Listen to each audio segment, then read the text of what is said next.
Barangay Love Stories. Love Stories.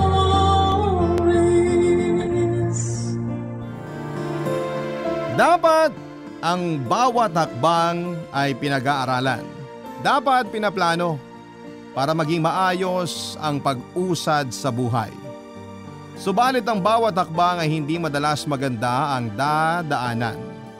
Minsan malubak, minsan maputik.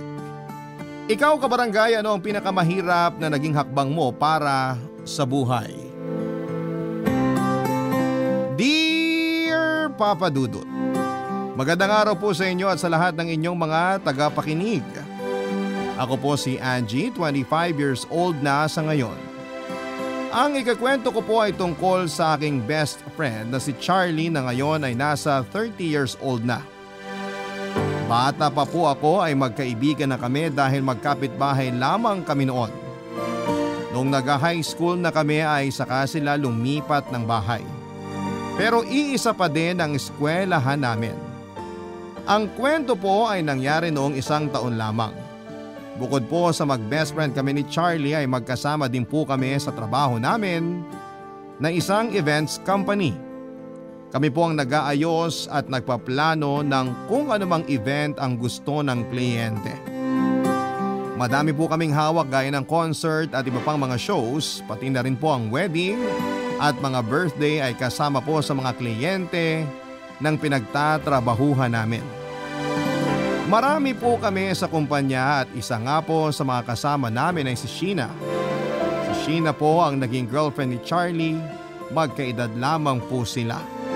Masaya po silang dalawa pero 2 taon ang nakakalipas habang magkarelasyon sila ay naaksidente si Charlie at naapektuhan ang kanyang likod na siyang naging dahilan ng pagkakalumpo niya.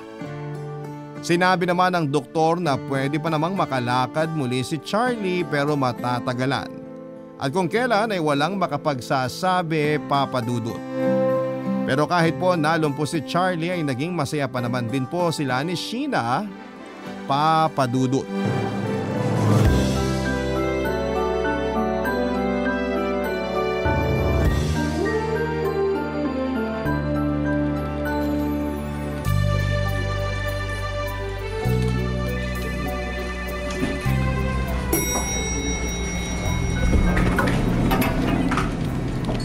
Good morning, Sheena! Uy, good morning, Angie. Nasaan si Charlie? Coming! Ayan naman. Good morning, bestie! Good morning, pangit! Sheena, pagalitan mo nga yan. Uy, Charlie, ano ka ba? Biro lang naman. Maniwala kang affected yang si Angie. Affected ako. Bakit ka affected? Totoo bang pangit ka? On second thought, hindi pala ako affected. Shh! Baka madinig tayo ni boss. Nako, wala pa si boss. Tumawag kanina ako nakasagot. After lunch na daw darating. Bakit ikaw ang sumagot? Wala pa rin si Thelma? Nandyan na. Nagpaalam magbabanyo kaya ako na munang naiwan sa pwesto niya. Kaya nung nakausap ko si boss, sinabihan ko nga eh. Sinabihan? Anong sinabi mo? Sabi ko, since late siya darating, dapat mag-overtime siya. Sinabi mo yun? Maniwala ka dyan. Ikaw, basag trip ka talaga. Ay naku, kayo talaga magkaibigan, oh. Hoy, Sheena, biro lang ah. Naku, sanay na ako kay Charlie, kaya dapat sanay na rin ako sa'yo. Angie, wala ka bang gagawin? Madami. Bakit nandito ka pa? Kayo, bakit nandito pa? Bakit ayaw niyo pa pumasok? Panira ka talaga ng moment namin ni Sheena. Moment? Magkasama na nga kayong dumating, kailangan pa ng moment, trabaho na. Wow, makapag-utos ha. Natural! Sabi kasi ni boss kanina, habang wala daw siya, ako munang in charge. Talaga? Oh, naniwala ka na naman sa pauso na yan. Kayo talagang dalawa. Kita mo na yung ginagawa mo, Angie. Pati ako nadadamay sa'yo eh. Excuse me, mas malala ka sa akin, no? Makapagtrabaho na nga. Pasensya ka na sa bubwit na yun ha. Kung bubuit siya, ano ka? Daga. Aba, natututo ka na maging alaskador ah. Magaling ang teacher ko eh. Nagpapaturo ka kay Angie. Ewan ko sa'yo. Uy, ito naman hindi na mabiro. Kasi sinisira mo ang joke ko eh. Hindi na, sige na. Ano ba yung joke mo? Nasabi ko na nga nakakainis ka talaga. Biro lang. Ang pikon talo. Halika na nga sa loob. Wait lang. Bakit? Tulak mo ako. Masakit na braso ko eh. Ay, oo nga. Okay ka na? Okay na. Ano yun? Huwag kang mabibigla ah. May ibon sa ilalim nitong wheelchair. Ha? Nasaan? Uy, huwag kang lumuhod dyan. Walang ibon. Biro lang yun. Nakakainis ka talaga. Siguro kailangan na ng oil yung gulong niya. Kaya may ingay siya. Mamaya lalagyan ko. Halika na nga. Sandali. Ano na naman? Smile ka muna. Bakit? Basta. O ano, okay na ba ang smile ko? Yan. Oh, tara na. Akala ko may sasabihin ka kaya mo ako pinangiti. Wala. Gusto ko lang nakangiti ka. I love you. Ikaw talaga. I love you din. Tara na at baka abutan tayo ni boss. Bilisan mo ang pagtulak ha. Ganyan sila ka-sweet sa isa't isa, Papa Dudut. Sa araw-araw na ginawa ng Diyos ay ganyan sila. Hindi sila magkasama sa isang bahay pero si Charlie pag nagbubook ng sasakyan ay gusto niyang sinusundo at hinahatid si Sheena. Kahit man lang daw doon ay maipakita niya kay Sheena na hindi siya pabigat na kahit hindi siya nakakalakad ay kaya niyang paglingkuran si Sheena. Hindi pa nakikilala ni Charlie ang mga magulang ni Sheena dahil noong nakakalakad pa si Charlie at naging sila ay naaksidente nga po si Charlie. Kaya nawala ng pagkakataon na makilala niya ang mga ito. Kapag hinahatid at sundo naman ni Charlie si Sheena ay sinasabihan ito si Charlie na huwag nang buwaba pa ng sasakyan para hindi na mahirapan. Magseset na lang daw sila ng araw para makilala ni Charlie ang mga magulang ni Sheena. Hanggang sa dumating ang araw na yon. Inimbita ni Charlie ang mga magulang ni Sheena para mag-dinner sa bahay niya. Siyempre tumulong ako sa pagluluto. Matapos ang paghahanda ay nagpaalam na ako. Pero ayaw akong paalisin ni Charlie. Dapat daw ay nandun ako pero hindi ako pumayag. Dahil sa una ay baka kung anong isipin ng mga magulang ni Sheena at pangalawa ay may lakad na ako noong gabing yon kaya iniwan ko na siya. Pero may hindi pala magandang mangyayari. Kasi nang dumating daw ang mga magulang ni Sheena ay nabastusan daw sa kanyang mga ito dahil hindi man lang daw siya tumayo nang pinakilala sila. Sa kanya daw hinila ang wheelchair na nakatago sa likod ng mesa at doon palang nakita ng mga magulang ni Sheena na lumpo si Charlie. Hindi pa man sila nakakapag-umpisa ay tinawag agad si Sheena ng tatay niya at sinabing may pag-uusapan daw sila. Sinabi ni Sheena kay Charlie na maghihintay na lamang at sandali lang daw sila. Pero matapos ang ilang minuto ay saka palang bumalik si Sheena pero hindi kasama ang mga magulang niya. Sinabi ni Sheena na kailangan nilang umalis dahil may emergency. Hindi na nagpaliwanag si Sheena at iniwanan na si Charlie. Buong magdamag ay tinatawagan ni Charlie si Sheena pero hindi ito sumasagot. Sobra-sobra ang pag-aalala ni Charlie. Kinaumagahan ay saka palang sumagot si Sheena na okay lang sila at sinabi din ito na huwag na siyang sunduin at mauuna na ito sa opisina. Gulong-gulo si Charlie sa mga nangyari, Papa Dudut.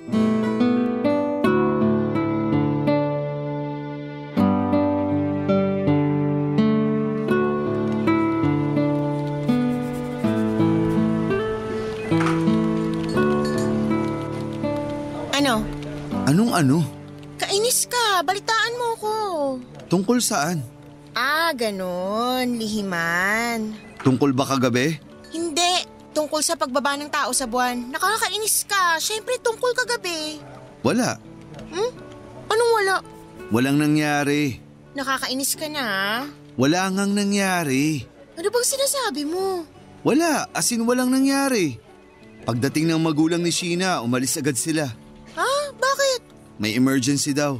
Teka. Ibig mong sabihin, umalis sila agad? Ni hindi mo na kumain? Oo.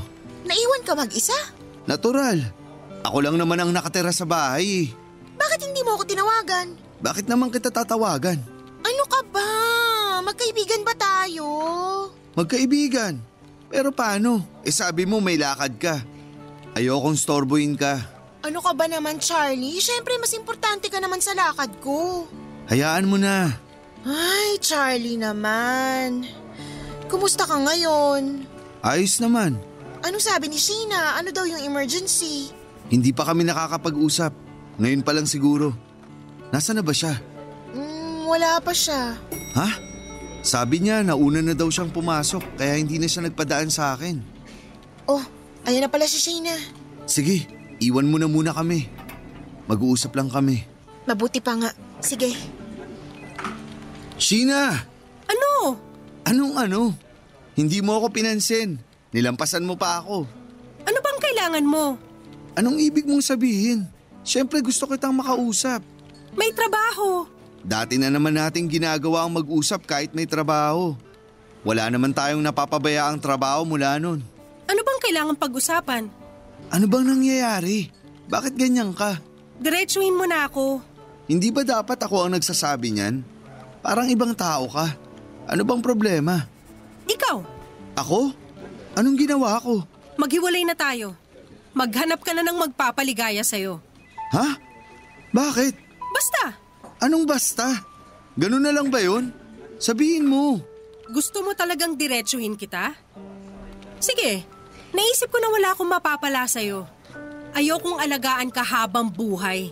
Hindi naman ako nagpapaalaga sa'yo ah. Bakit ba biglang ganyan ka? May sinabi ba sa'yo ang tatay mo? Oo, ginising niya ako sa katotohanan na magiging pabigat ka sa buhay ko. Kaya habang hindi pa malalim ang relasyon natin, maghiwalay na tayo. Anong hindi malalim ang relasyon? Ang dami na nating pinagdaanan. Huwag na nating pahirapan pa ang mga sarili natin. Kaya yun na yun. Hanggang dito na lang tayo, okay? Papasok na ako sa loob. Papadudot ng gabing yon ay nagkausap kami ni Charlie at sobrang sama ng loob niya. Kaya pala buong maghapon sa trabaho ay tahimik sila ni Sheena at akala ko ay seryoso lang sila sa mga ginagawa nila. Kaya hindi na rin ako nakigulo. Pero ganun pala ang ginawa ni Sheena sa kanya. Hindi ako makapaniwala, Papadudot, dahil sa isang sabi ng tatay ni Sheena ay agad na nagbago ang isipan niya sa relasyon nila ni Charlie. Ibig bang sabihin noon ay noon pa ay wala naman talagang pagmamahal si Sheena kay Charlie? Kaya ganoon na lamang kabilis sa kanya ang mag-decide na tapusin agad-agad ang relasyon nilang dalawa. Malakas na tao naman si Charlie kaya alam ko nakakayanin niya ang mga nangyari.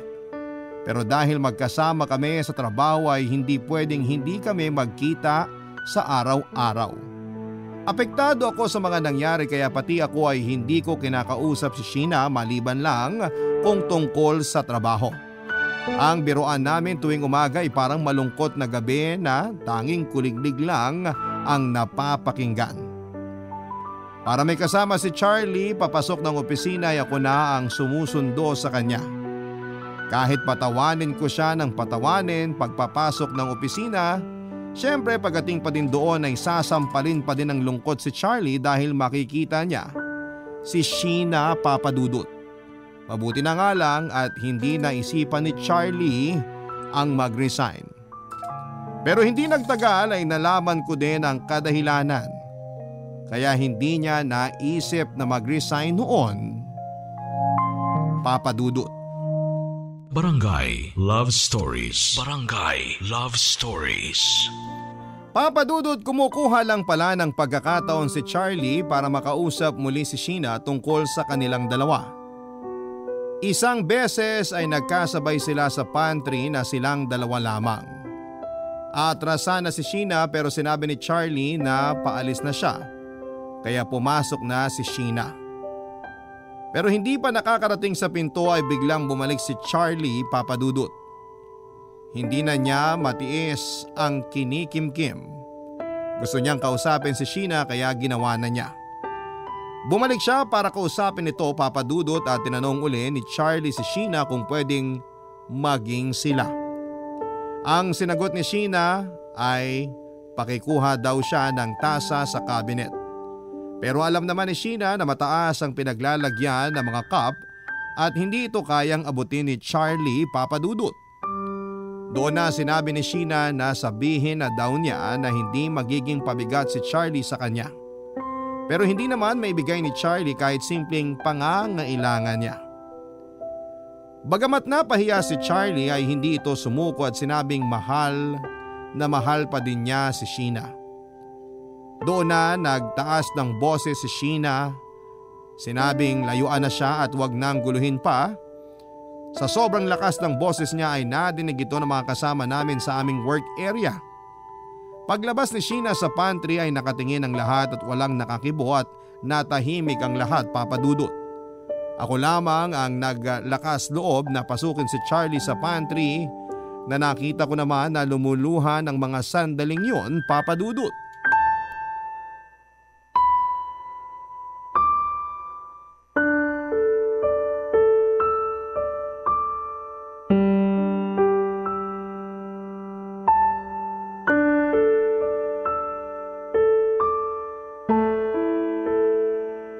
Charlie, halika labas tayo. Break naman eh. Charlie, magsalita ka naman. Charlie! Ano bang sasabihin ko? Punasan mo muna yung luha mo. Ayoko makakita ng luha na iiyak din ako. Hindi naman ako umiiyak ah. Ikaw halatang halata na magsisinungaling ka pa. Napuwing lang ako. Ang luma ng dahilan mo hindi na ginagamit ng millennials yan. Bakit ba iniisip mong umiyak ako? Okay lang naman ako. Unang-una, umiiyak ka. Tapos, pangalawa, hindi ka okay dahil dinig na dinig ng lahat ang mga sinabi sa'yo ni Sheena. Alam mo kung hindi lang dahil sa'yo, aawayin ko yun. Hindi naman kailangan. Wala naman siyang kasalanan. So, ikaw may kasalanan? Pinagsisigawan ka, ikaw pang may kasalanan? Kinulit ko kasi siya. Araw-araw ako nangungulit dito sa opisina pero walang sumisigaw sa akin. Wag na nga nating pag-usapan. Hindi pwede, Charlie. Hindi mo pwedeng ipunin sa dibdib mong mga sama ng loob mo. Mahirap yan kapag sumabog. Kaya nga ako nandito, 'di ba? Para may katawanan ka at higit sa lahat, may hingahan ka ng lahat ng sama ng loob mo. Ang dami mo namang sinabi. Ano yan? Nagjo-joke ka na ba o nabubuisit ka sa akin? Sige lang, mainis ka sa akin. Ilabas mo yung galit mo at wag mong pigilin. Bakit ba gusto mo ako magalit? Kasi nga masama yung nagkikimkim ng galit. Bakit? Baka maging kriminal ako? Wala pa ata akong nabalita ang kriminal na lumpo na nangahabol ng saksak. Ano? Natatawa ka ba? Hindi Natatawa ka eh. Hindi nga. Natatawa ka. Kita mo na? Akala ko ba ako ang pinapatawa mo? Bakit ikaw ang natatawa? Sorry. Ikaw kasi paano ka manghahabol ng saksak? Yun na nga. Kaya tigilan mo yung iniisip mo. Kasi okay lang ako. Kung ayaw ni Sheena sa'yo, it's her loss. Tsaka, bakit ka ba magmumukmuk? Ang dami naman dyan na para sa'yo talaga. Ayoko munang isipin yan. Hindi madaling maghanap agad ng iba. Hindi ko naman sinabing agad-agad. Anong point mo? Ang point ko, hindi ka dapat masyadong magpa-apekto sa ginawa niya sa'yo. Teka nga pala, hindi mo pa nakukwento sa akin kung anong dahilan niya at bigla ka na lang niyang iniwan. Mahabang storya. Patapos na ang break natin. 30 minutes ang break, wala pa tayong 10 minuto dito. Hindi naman siguro kukulangin ng 20 minutes. Menos mo na lang ang 5 minutes para pabalik natin sa loob. Ano bang nakain mo at ang dami mong sinasabi? Hindi ako ang issue, kaya sabihin mo na. Ayaw sa akin ng tatay niya. Tapos? Yun na yun. Ano ba yung kwento mo? Hindi man lang natapos ang 1 minuto. Yun na nga kasi yun. Ikwento mo ng detalyado. Ayaw ka dahil… Lumpo ako. Yun lang? Tapos, sumang-ayon si Sheena doon? Hindi ka man lang pinaglaban? Tama naman kasi ang tatay niya. Ano bang pakialam ng tatay niya sa relasyon niyo? Siya ba yung pakakasalan? Iniisip lang niya ang anak niya. So, pinagtatanggol mo yung tatay niya. Ibig sabihin pati sarili mo iniwan mo na din. Hindi naman. Sinasabi ko lang yung totoo. Pero hindi pa din naman ako nawawalan ng pag-asa. Sabi ng doktor, may chance na makalakad uli ako. tapos babalikan mo si Sheena? Matapos ang ginawa niya sa'yo? Mahal ko siya eh. Bahala ka nga. 15 minutes na, halika na sa itaas. Galit ka ba? Buhay mo yan, desisyon mo. Tara na. Alam ni Charlie, Papa Dudut, na naiinis ako sa desisyon niya. Kaya buong araw niya din naman akong sinusuyo. Nagtataka nga ang mga kaopisina namin kasi parang ako yung sinigawan ni Sheena. Kasi ako ang tahimik at mas active pa si Charlie kesa sa akin. Nakakainis naman talaga, Papa Dudut, parang hindi na nag-iisip si Charlie. Hindi ko talaga pinapansin si Charlie noon at kinakausap niya ako nang biglang lumapit si Andy at nagpatulong sa ginagawa niya. Si Andy po ay ang makulit na kaopisina namin na nanliligaw naman sa akin. Ayoko sa kanya pero para lang makaiwas ako kay Charlie ay sumama ako at tinulungan ko siya. Isinantabi ko muna ang inis kay Andy at iniwan nga si Charlie. Gusto kong matauhan si Charlie sa baluktot na pag-iisip niya. Pero syempre hindi ko pa din natiis kasi kailangan ko siyang sabayan pag-uwi kasi nga ako ang maghahatid sa kanya, Papa Dudut.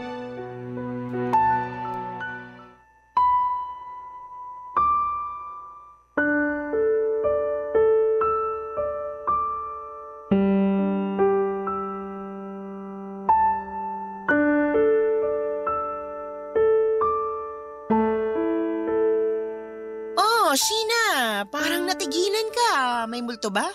Anong sinasabi mo? Huwag ka nang maghanap, wala si Charlie, nasa taas na siya. Ano naman ang paki ko? Sinong hinahanap mo at halos matalo mong giraffe sa haba ng leeg mo? Pinagsasasabi mo. Makaakyat na nga. Sandali, hindi pa tayo nag-uusap. Ano naman ang pag-uusapan natin? Huwag kang magmaang-maangan. Alam mo hindi kita maintindihan. Hindi maintindihan? O ayaw intindihin? Bahala ka sa buhay mo. Bakit mo ginawa yun kay Charlie? Gusto mo bang pag-usapan yan? Sige, pero matapos tong usapang to, mananahimik na tayo pare-pareho ha. Ano ngang dahilan? Sus! Sigurado namang alam mo na. Gusto kong sa'yo manggaling. O siya, masyadong tumatagal ang usapan eh. Ayoko sa kanya kasi wala siyang kapasidad para kumilos gaya ng isang totoong lalaki. Hindi niya na maibibigay ang mga gusto ko at pahihirapan niya pa ako ng kaaalaga. Nagtataka ako at bigla-bigla mong naisip yan. Samantalang nung araw bago kayo naghiwalay, iba kang tao ah. Anong ibang taong sinasabi mo dyan? Inutusan ka lang para hiwalayan siya. Sino nag-utos sa'yo? Walang nag-utos sa akin. Hindi ako inutusan. Pinaalalahanan lang ako sa mga maaaring mangyari kaya nagising ako. Tama nga naman. Wala ka bang prinsipyo? Dahil lang sa sinabi ng ibang tao, sisirain mong matagal ng relasyon? Hindi ibang tao ang tatay ko, no? So, tatay mong nag-utos. Huwag mo nga idamay ang tatay ko. Bakit hindi? Di ba sa kanya naman nagsimula ang isyong to? Hindi niya ako pinilit. Sarili kong desisyon ang pagsunod sa kanya. Sarili mong desisyon pero sinunod mo siya. Huwag mo nga ako lituhin. Hindi ka naman dapat nalilito. Mahal ka ni Charlie. Bakit bigla mo nalang itinapon yun? Alam mo, uulitin na naman natin sa umpisa. Hindi matatapos ang usapang to. Minahal mo ba si Charlie? Ha? Nadinig mo naman ang tanong ko kaya huwag kang magbingi-bingihan. Ewan? Anong ewan? Ewan, hindi ko alam. Hindi mo alam ang ano? Hindi ko alam kung minahal ko nga ba si Charlie. Pero ang saya-saya nyo, anong nangyari? Alam mo, malalaman mo ang ibig kong sabihin pag nagka-boyfriend ka na. Hindi ko kailangan magka-boyfriend para alamin ang ibig mong sabihin. Dahil nandiyan ka naman para sabihin ang diretso yun.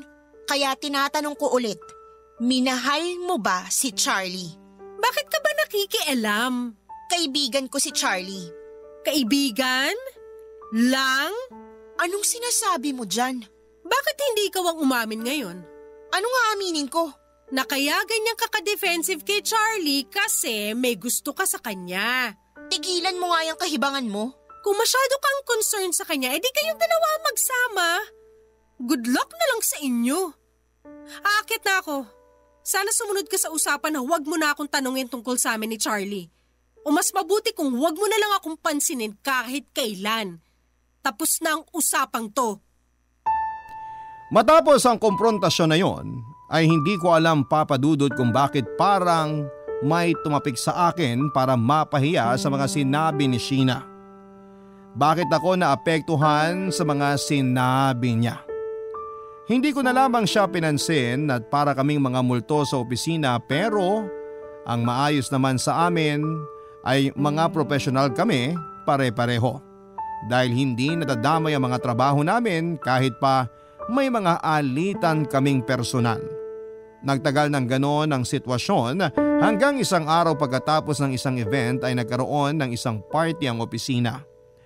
Normal lamang ito sa tuwing matatapos namin ang isang malaking event. Nasa isang bar kami, masaya ang lahat maliban sa amin ni Charlie na parang may pumipigil para sumaya kami. Well, sa totoo naman ay meron nga.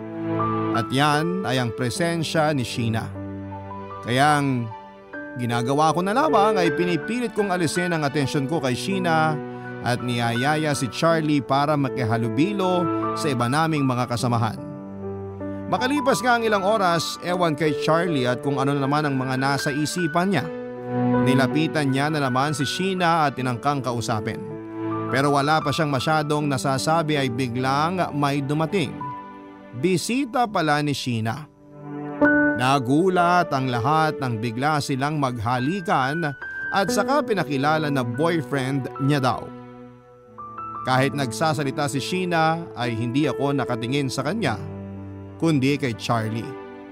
Kitang-kita ko ang sakit na nararamdaman ni Charlie. Barangay Love Stories. Barangay Love Stories. Matapos ipakilala ni Sheena ang boyfriend ay nagpaalam silang aalis. Parang basahang iniwan ni Sheena si Charlie kasama ang lalaking yon. Kaibigan lahat ni Charlie ang mga kasamahan namin at wala siyang naging problema kanino man sa kanila. Kaya naman sobrang apektado din ang lahat sa nararamdaman ni Charlie. Lahat naglapitan kay Charlie at pilit na pinapatibay ang loob niya. Nung una ay puro seryosong pakikiramay pa dahil sa sitwasyon ang sinasabi ng lahat. Hanggang sa si Charlie na mismo ang unang nagbiro dahil ayaw niyang masira ang gabing yon dahil lamang sa kanya. Kaya naging masaya na din ang lahat, Papa Dudut. Nagtawanan na lamang kami ng nagtawanan. Hanggang isa sa mga kasama namin ang nagbiro na kesyo maghanap na lang ng iba si Charlie dahil nga ang daming babae sa paligid at ako ang ginawa nilang example. May mga tumawa, may mga nanukso. Ewan kung namula ba ako ng gabing yon dahil sa hiya. Papa Dudut, ayun na naman yung pakiramdam na yon. Bakit ba ako naaapektuhan?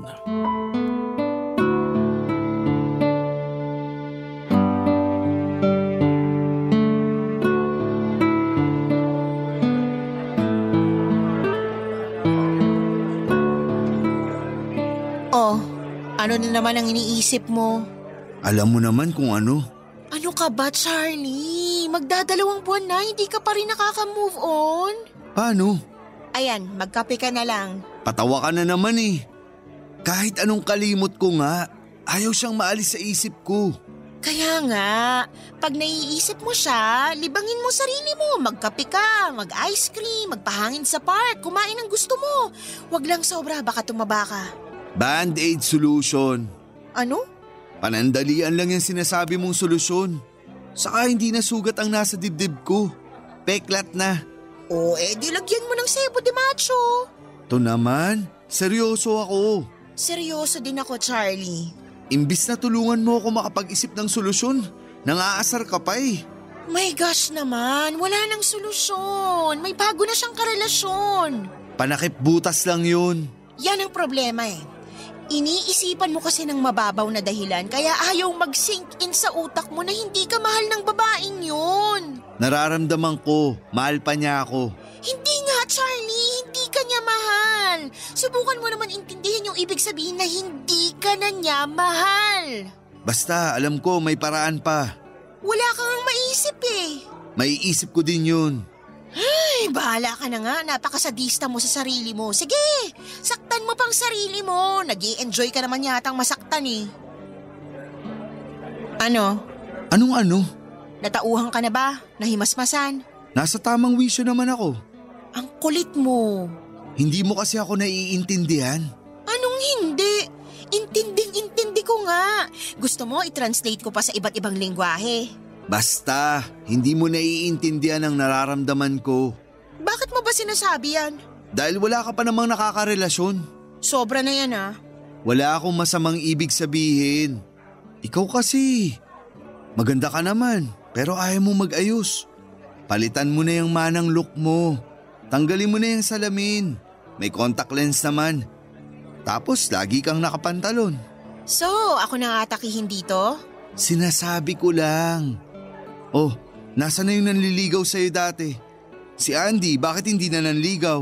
Hindi naman sila nanliligaw. Kasi nga, tinatrato mong kumpare.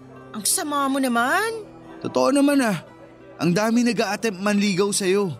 Isa pa, nata-turn off din sila dahil sa pananamit at pagkilos mo. Ganito na naman ako noon pa. Oo, okay lang yan kung tayo lang. Pero sa iba, ipakita mo naman yung tinatago mong ganda. Uutuin mo pa ako? Uulitin ko, seryoso ako. Sandali nga, bakit ako naging topic? Sorry, feeling ko kasi kailangan mo nang magising. Magising? O sige, tulog ako. Pero umidlip lang ako, ikaw tulog at nalulunod sa panaginip mong magkakabalikan pa kayo ni Sheena. Ayan, nasabi ko tuloy ang pangalan niya. Sinabi ko noon ayokong banggitin ang pangalan niya kahit kailan eh. Huwag ka namang ganyan. Kailangan mo ba talaga ng alarm clock para magising sa katotohanan? Ayaw niya sa'yo kasi nga lumpo ka. Sorry. Tama! Ano? Ang galing mo talaga! Bakit? Anong sinabi ko? Itutuloy ko na yung pagpapa-opera. Ano? Nababaliw ka na ba? Sabi ng doktor pwede mong ika-paralyze yun o di kaya ikamatay. Uulitin ko uli. Sabi din niya, pwedeng maging successful. At makikipagsapalaran ka? Buhay na yung ipupusta mo para lang sa babaeng yun. Oh, high blood ka na naman. Huminahon ka nga. Kalimutan mo muna yung iniisip mo. Ano bang iniisip ko? Nakalimutan ko tuloy. Hindi ako nagbibiro ah. Oo na. Itigil mo na nga yung kape at nagpapalpitate ka. Papa Dudut, naiinis na talaga ako kay Charlie at hindi ko alam kung manhid ba siya o masokista. Naiinis na ako sa ginagawa niya pero mas nainis pa ako na naisip niya uli yung tungkol sa operasyon.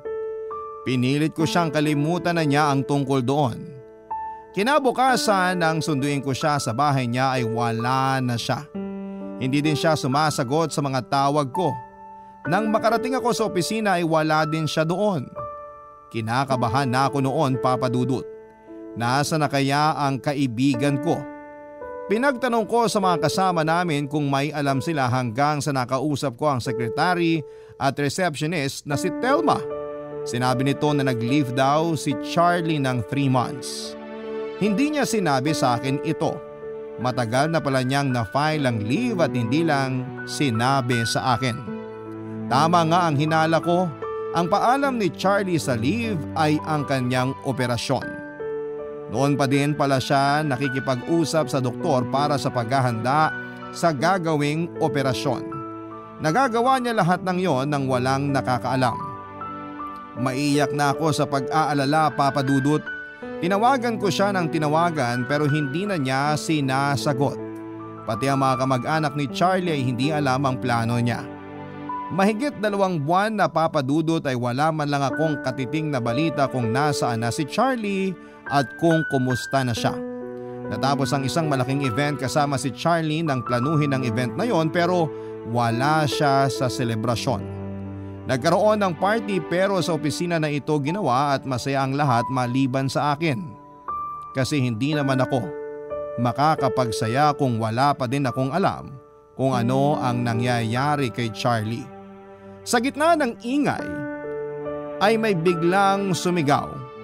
Pangalan ni Charlie ang isinisigaw. Papa Dudut, dumating po si Charlie. Pero naka-wheelchair pa din siya. Binati siya ng mga kaopisina namin. Ako ay hindi lumapit dahil naiinis ako sa kanya. Si Sheena naman ay nakatingin lamang at napapailing. Alam ko ang iniisip niya na wala ng pag-asa si Charlie. Kung pwede ko lang talagang sabunutan yon, Papa Dudut, baka nakalbo ko na yon ng mga oras na yon.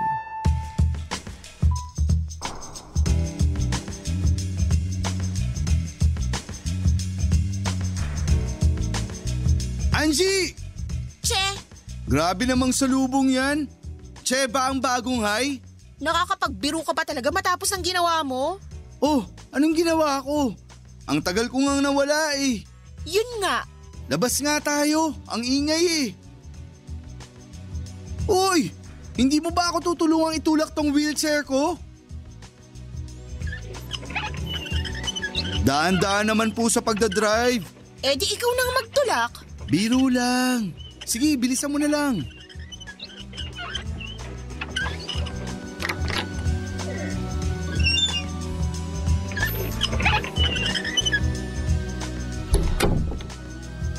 Ano ba yon?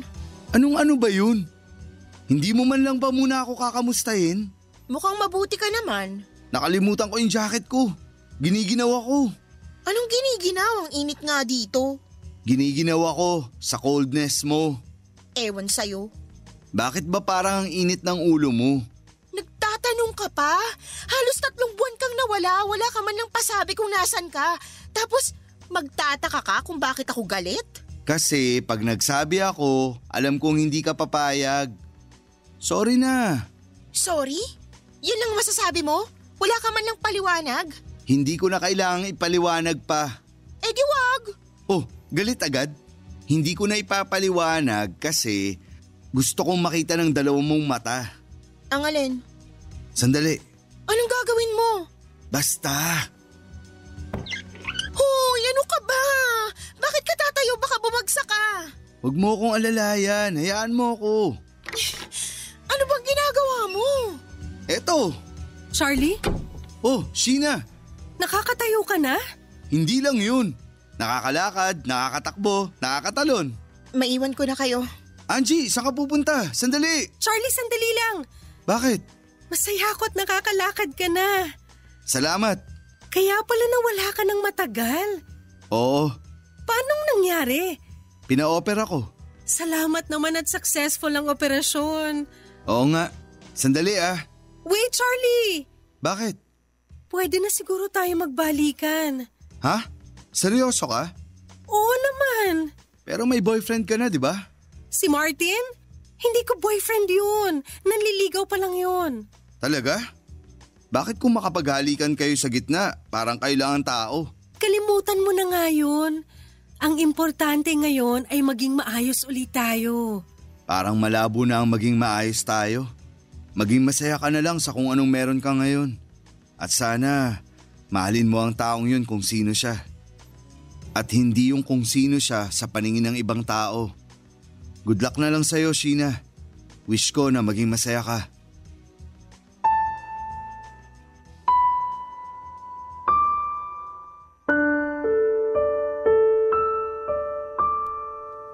Papa Dudut, hinabol ako ni Charlie at iniwan niya si Sheena na parang naninigas sa kinakatayuan niya.